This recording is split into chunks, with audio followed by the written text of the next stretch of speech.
Hello everyone, and welcome to our last Football Friday devotional for the 2021 season. From now through the end of the year, it's going to get crazy busy for our youth, and so we're going to cut back on doing these style of devotionals to focus in on really working with them, and also doing some shorter videos in a couple of weeks that may actually feature some of them. So be on the lookout for that. So Baseball this last week saw their season draw to a close, and they suffered a tough loss to Valley View and didn't make the playoffs. And I know that that's disappointing for them and for their parents, their fans, their coaching staff. I know what it feels like to be in that situation where you put your heart into it, all of those days of working out in the off season the year before and summer practice and everything, and to come up short, it's hard. It's difficult, but I do have some advice for the guys, and it's the same advice that I gave to some guys last year from Southside, and that I've given to other players on other teams throughout the years, and that is to take that disappointment, take that hurt that you're feeling right now, and let it fuel you. Let it drive you. Let it get you ready for next season to where you will be ready to go, to be back in the thick of things. I know you guys had an uphill climb kind of starting out of the gate, but you fought hard, and proud of you. For Southside, they were in that same boat a year ago. They suffered a lot of close losses, came up short trying to get in the playoffs, but this year it's a different story. They have played well, and they've actually finished as the conference runner-up, and narrowly missed an all outright conference championship in a close loss to Stuttgart. But tonight they're going to take on the Star City Bulldogs. And with a win, they'll get to host again next week, probably Arkadelphia. But you never know, when the playoff starts, crazy things happen. The guys this past weekend, they went down to Ball Knob, and they kenneled those Bulldogs. So feel like they've got a good chance of doing the same thing to Star City tonight. The Southerners, AC and the guys, they're going to head into the playoffs on a 6-game winning streak. It's a really nice thing to say. 8-2 record overall. And like I said, just narrowly missed out on an outright conference championship. Stuttgart was the 1 seed, and they came from behind to get them earlier this year. But I'm really proud of the guys, proud of AC, proud of Cole. I've been around those guys for a long time. And really all the guys on the team. Like I said, they had a really nice bounce back season. So congratulations, your season's not over with, and you still got a shot to go do some great things before this thing's all over with. So Southerners, good luck as you make your way through state. So a few years ago, there was this trend on social media that started to happen during the month of November, where people would, once every day, they would go to Facebook, they would go to Twitter, they would go to Instagram, wherever it may be, and they would post one thing that they were thankful for. Now, some of them, they were really obvious, right? They were thankful for their families. They were thankful for their friends or their jobs, their health, etc. And others, they were a little bit more deeply thought out. Ultimately, it was a really good exercise. People were just stopping and taking a few minutes to really think about something that they were thankful for. Unfortunately, we take really a lot of things for granted, right? So much so that we really just never stop to see how blessed we truly are. Life gets so busy that it's easy to just jump out of bed. Okay, maybe not easy to jump out of bed, but it's easy to jump out of bed and just go and go and go until you get back in at night, and you're just so completely exhausted that you fall asleep. only to do the exact same thing the next day, and so on and so forth. Jesus, he talked about the good seed in the parable of the sower, where that good seed was put out there and it was starting to grow and look like it was really going to produce a lot of good crops. And unfortunately, the cares of the world came in and started to choke it out, as represented by weeds. And too many times, that's really where we're at in life, right? We don't stop and we don't recognize the blessing that God's allowed us to enjoy because we're too busy going on to do something else, because that's just got to be done, because that's just the way it is in life.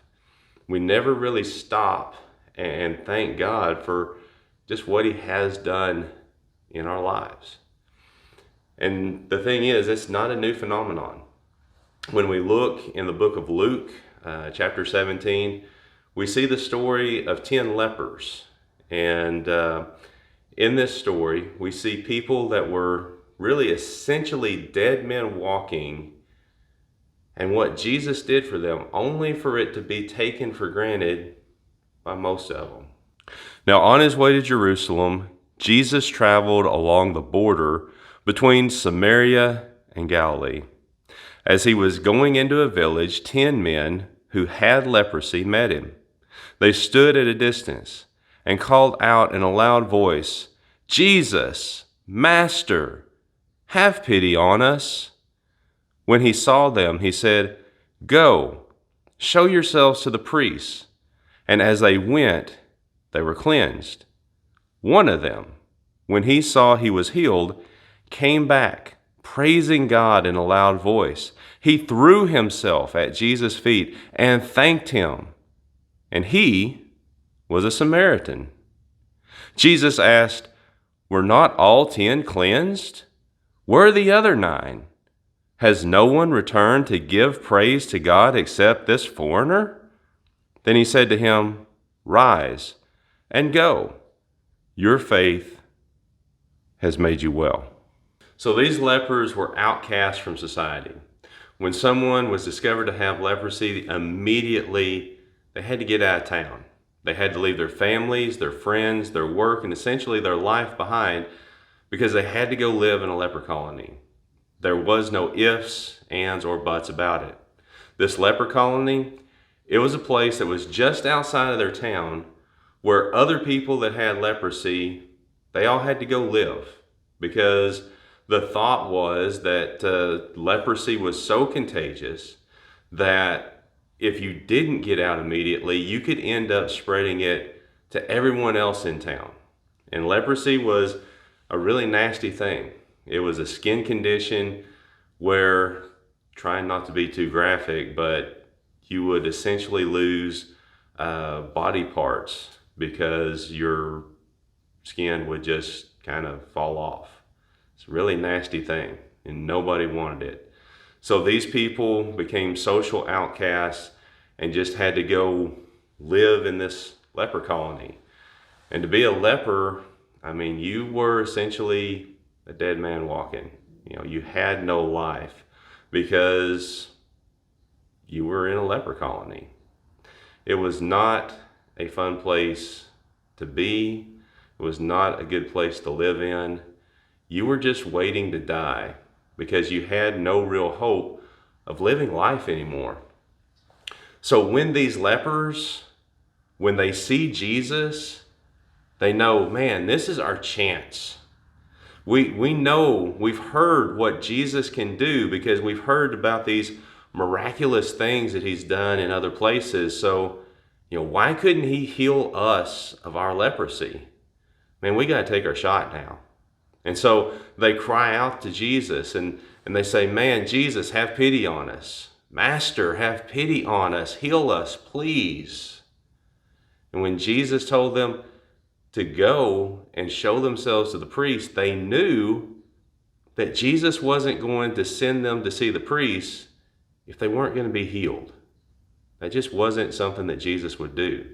And so they take off and they start to run, and And as they start to run, there's this one guy that kind of looks down and he realizes, I'm healed already. I'm healed already. I'm getting my life back. I'm going to get to go live with my family and friends again. This is incredible. This is great. This is awesome. This is amazing. I got to go back and see Jesus. I got to go worship God because I got my life back. I was dead and now I've got life again. I've got a chance to live again. And so he runs back, and all the other lepers take off, or they just keep going. They're going to see the priest because they want it confirmed that they no longer have leprosy. The lepers did exactly what Jesus told them to do.